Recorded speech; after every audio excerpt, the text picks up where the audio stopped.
Well, before we get to some of the other news that I wanted to discuss, today the House passed the TikTok bill that would make it banned in the U.S. unless they were to sell it off from a Chinese-owned company. Our full Utah delegation in the House voted in favor. Where would you stand if the Senate took this up as a vote? Yeah, I'm very much in favor. The reality is we're not going to see TikTok closed down. It's a very valuable property. It can be owned by American investors. It can be owned by the public, but it shouldn't be owned by the Chinese government. We've seen how they've used it in other elections, particularly in Taiwan, to send propaganda before the elections, to gather information about the users. That's not something we want the Chinese Communist Party to be able to do. Are there any concerns that this bill would possibly create other problems where the government had control over social media companies in a way that would take away First Amendment rights or create a domino effect over the years? Well, we have a lot of social media companies here in the U.S. They are free. The Chinese Communist Party is a different actor. By the way, TikTok is something terribly closely controlled in China. Facebook is not in China. Instagram is not in China. They don't let us in there. We shouldn't be letting TikTok in here, influencing our elections and gathering data about our citizens. Is there a way that if the bill were to pass, that the government could actually make sure that China's not selling it off to someone else who would just feed that information back to China anyhow? Well, the good news is the legislation is pretty broad in the way it was described, which is it says that the President of the United States can determine whether a hostile entity owns not just TikTok, but any social media site. A foreign hostile government is controlling it, and in a circumstance like that, there can be a prohibition or a requirement to sell.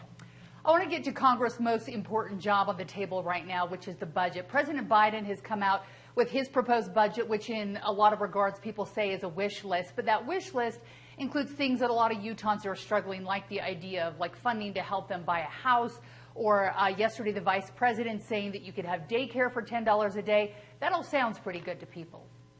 There's no question about it. Free stuff being given away, it always sounds good. And there are a lot of people struggling, and it's particularly important for those folks to get as much help as they can get. But at some point, you got to pay for what you hand out. And the reality is we're spending about $1.5 trillion more than we take in taxes every year. That can't go on forever. We're getting more and more debt, and this year we will spend more money in interest than we spend on national defense. We can't keep up. We can't keep up with China or the world unless we're able to finally bring some balance. So I know the president wants to give more away, particularly in an election year. But if he marries that with how he's going to pay for it, then it's got a shot at passing. But he knows he hasn't got any way to pay for it and isn't even proposing one. You mentioned the numbers, and yesterday I saw an analysis looking at specifically February, where 63% of income tax paid in February to the interest on the debt. So that was paying just interest, 63% of all the money that we're paying. Meanwhile, we've got this $7.3 trillion budget coming in. The president's saying that this would cut $3 trillion over a decade. But when we're talking about how big the debt is at $34 trillion, it seems like a drop in the bucket. So where do we head from here? Everyone's saying that we've got to cut the budget, but how does it realistically happen where we start cutting back in a meaningful way? And $3 trillion doesn't feel very meaningful right now. Well, you got that right. He's saying the budget would be $3 trillion less, or the deficit would be $3 trillion less if his budget were to pass. But what it doesn't say is that the debt's going to be $16 trillion more. Right, so it goes from 19 trillion in deficit to 16 trillion. This continues to be a huge problem, and neither party wants to do the tough work that's necessary to bring it in control. And that's why Senator Manchin and I have proposed a commission, a fiscal commission, which would come up with a bipartisan solution and require a vote by the House and the Senate on a privileged basis to get a solution. We can't keep on adding to the debt, and the public needs to understand that and scream to the legislators that we need to get the job done. You've been talking about this commission for a while now, but it hasn't happened yet. So what's going to take to get it across the line where you can really start working on this project in a meaningful way before your time's up in the Senate? The sad news is that both President Biden and former President Trump have said we're not going to touch entitlements. And entitlements are 2/3 of federal spending. So we're going to have to either deal with the taxes associated with entitlements or the benefits of the retirement age or something. We have to sit down and find a solution. By the way, in 10 years, Social Security is automatically cut by 23% if we don't act. So we need to get our act together and keep that from happening. And it's going to require Republicans and Democrats to work together. Right now, people want to perform and act like they're tough instead of acting like they want to find a solution. And that's the problem. There's always another campaign or another election coming our way. And when you talk about that 10 years, a lot of voters are probably in the older generation. They're worried about their Social Security, and they don't want to vote for anyone who's going to get rid of that. But it really is going to go away just about for everyone if we don't fix it. So what is the right answer in your eyes going forward? Do you think it is raising that age where you can start cashing in, or is it just cutting back what people are receiving in their checks? You know, I think you'll see in the final analysis, first of all, there'll be no change to anybody who's currently on Social Security. Nothing will change for them, or for people that are nearing retirement, let's say in their late 50s or 60s. There'll be nothing changed. But for younger people, there may be a month longer retirement age, or 2 months. Over some time, it might even become 1 or 2 years. It might be linked to life expectancy. Mm-hmm. At the same time, there'll probably be additional revenue for high-income individuals, meaning higher taxes on so-called employment taxes on higher-income individuals. So there's going to have to be some compromise, something dealing with revenue, something dealing with the retirement age. And then there's one more idea, and that's to be investing some of our savings, if you will, into the stock market of the U.S. government, or to be of the United States economy. So there's some ideas out there. We're just going to have to decide how to get it done. And I guess that's the big question, because everyone runs saying that they want to fix these things, and then you get to Washington and it's harder to do than anyone expects. Republicans and Democrats both at fault for a lot of this spending. Is there a real way that we could ever get back to the Clinton days where we had a balanced budget and we weren't keep racking up this debt? Or is it at this point just whittling away a little money at a time, and a balanced budget isn't realistic? Yeah, most of what we do here is so-called virtue signaling, just whittling away and making a big deal out of numbers that are big but not big enough to make a difference to the huge deficit and debt that we have. Again, we only vote on 1/3 of federal spending. The budget only deals with 1/3 of federal spending, and defense is half of that, or 1/6 of the total. So the 2/3 is automatic. That's entitlements: Social Security, Medicare, Medicaid. We're going to have to find a way to either get additional revenue for them, or extend the retirement age, or perhaps invest in our stock market with some of the resources. But we can't keep on going like this forever, particularly for young people coming along. They know that we're going to have to make some adjustments. President Trump made some tax cuts. President Biden wants to maybe put some higher taxes on the rich and corporations. Is that the right way to bring more money in so we dig ourselves out of this debt problem, or are there other ways? Well, President Biden talked about some extraordinarily phony numbers. He said that the billionaires in this country only pay 8% tax. It's like, well, that's completely wrong. What he was saying is, if you look at their total net worth, all of their assets, they're only paying 8% of that every year. Well, that's very different than income tax. On the income tax, they're paying about 30%. So he simply got that wrong, and it's a little disingenuous. But look, you're going to have a solution that includes revenue, in my view, and that means we're not going to raise taxes on middle income and lower income individuals. It's going to have to be higher income folks. It's going to have to also include extending the retirement age and perhaps doing some investing. But we can't just keep on going the way we're doing it. Looking forward right now, tomorrow you are going to be sitting at the head of a commission that's talking about wildfires. Here in Utah, it's snowing right now. We've had a pretty easy couple of years. People have cut back on their fireworks. It's been snowing. It's been raining.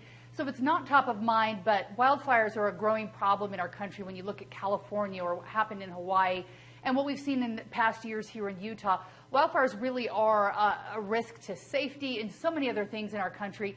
What has your commission found about the answers moving forward to make sure that we are prepared and ready the next time a big fire happens, because there will be another big fire?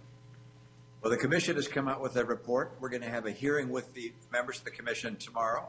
The recommendations deal with how we manage the forest when there's not a fire, meaning getting the dead wood out of it, doing some logging, having prescribed burns.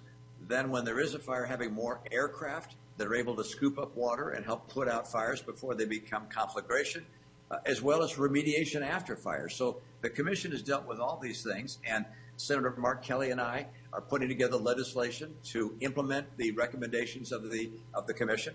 And look, it's not going to make this issue go away.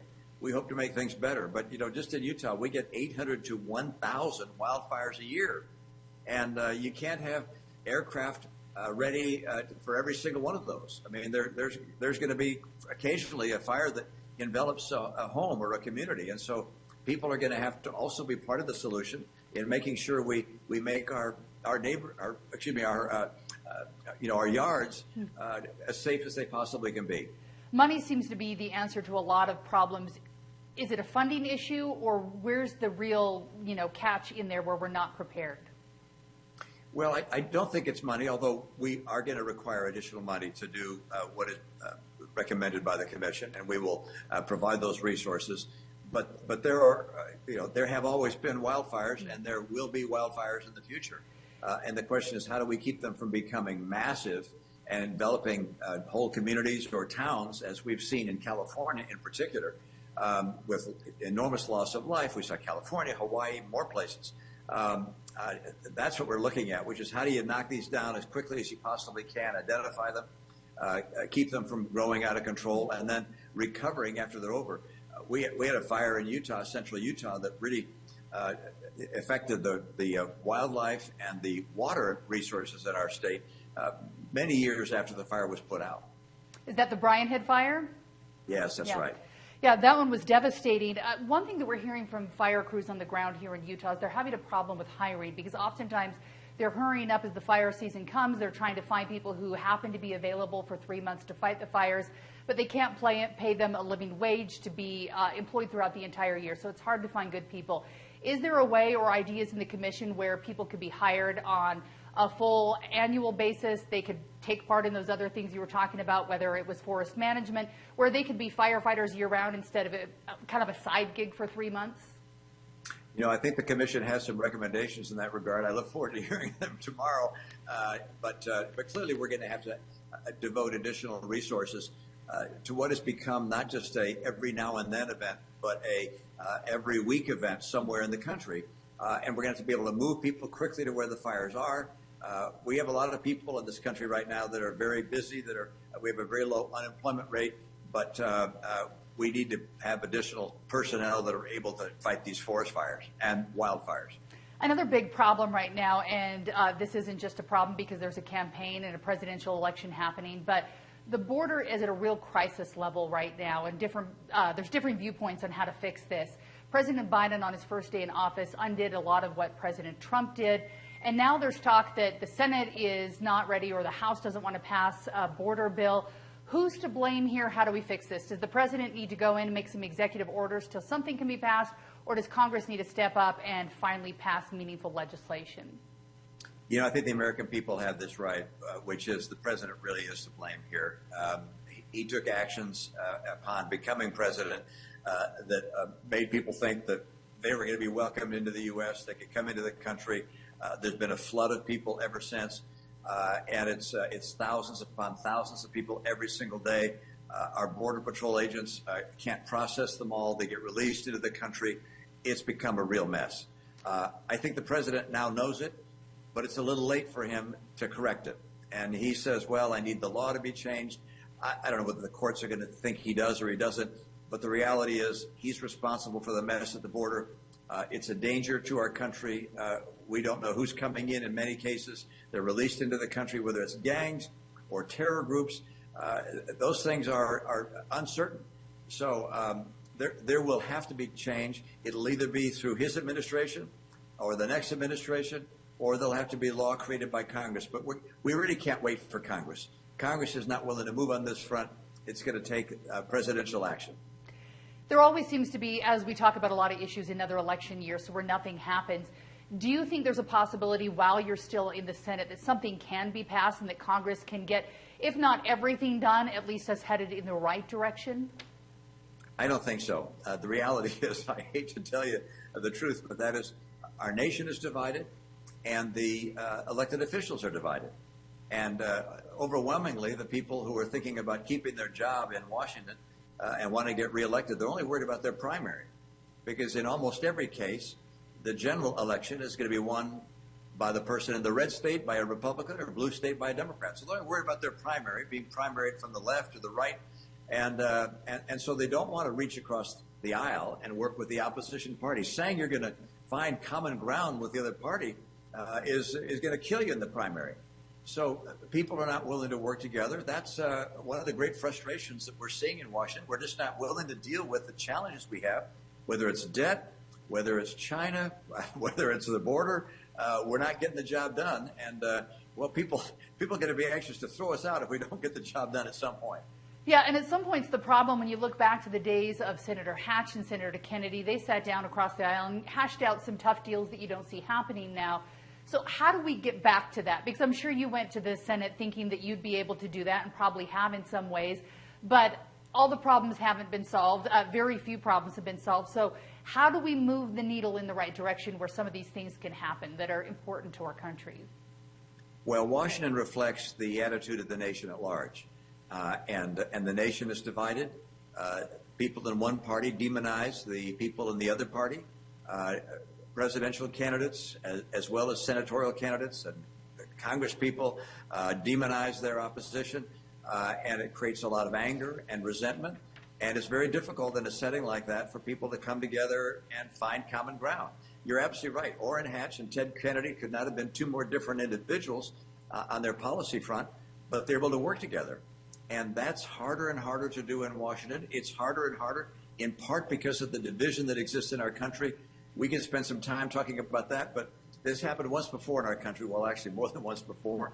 But in at the turn of the century, going into the 1900s and the 1800s, and what turned it around was young people. They frankly had enough of the anger and the divisiveness and helped bring the country back together. So young people should get out and vote is the answer. No question about that. And we need leaders of all kinds to say, hey, just like Spencer Cox has said, we can disagree with each other. We don't have to hate each other if we have disagreements. Speaking of hate and young voters at the same time, a lot of young voters are talking right now about what's happening in the Israel-Hamas war right now. Very divided, as they are on many other issues. But this is one thing that Democrats are frustrated with the president. Republicans are frustrated. Just yesterday, we saw funding going to Ukraine, and these two issues, Israel and Ukraine, have been tied together. Congress hasn't pushed through new funding, but the president's kind of moved some cups around and found some money, sent $300 trillion to Ukraine.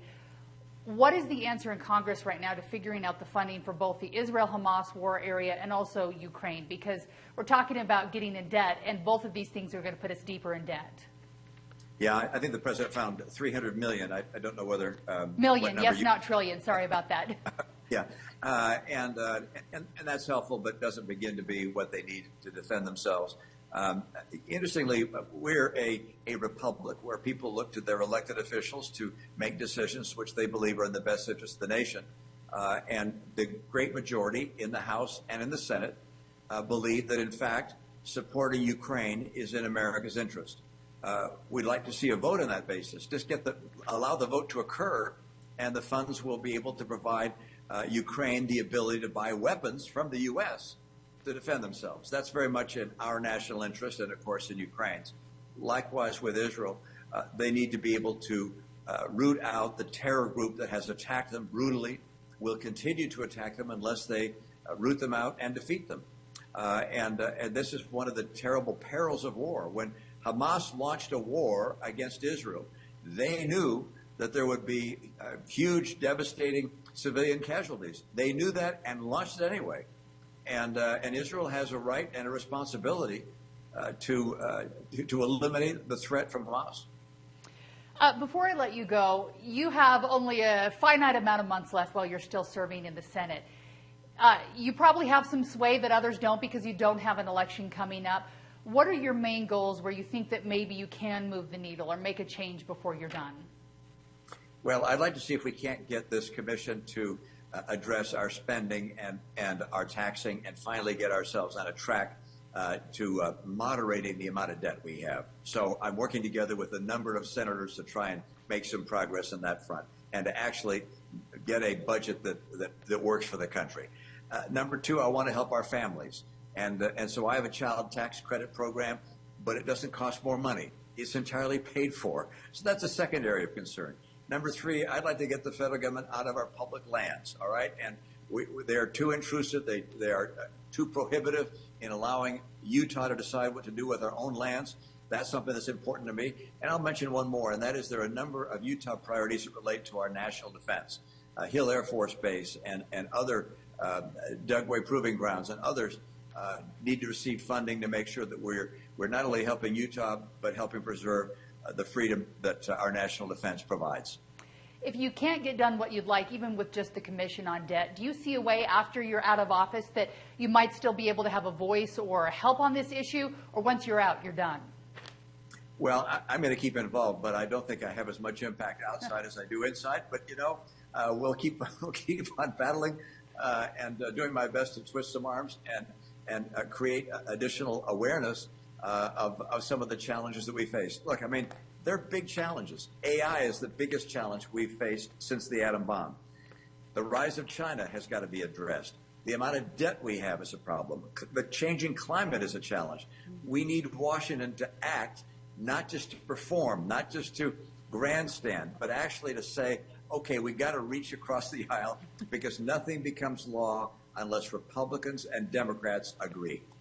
You mentioned AI, and I think there's already concerns coming up in this upcoming election that AI could be used to sway voters in a way that's dishonest, that's not reality.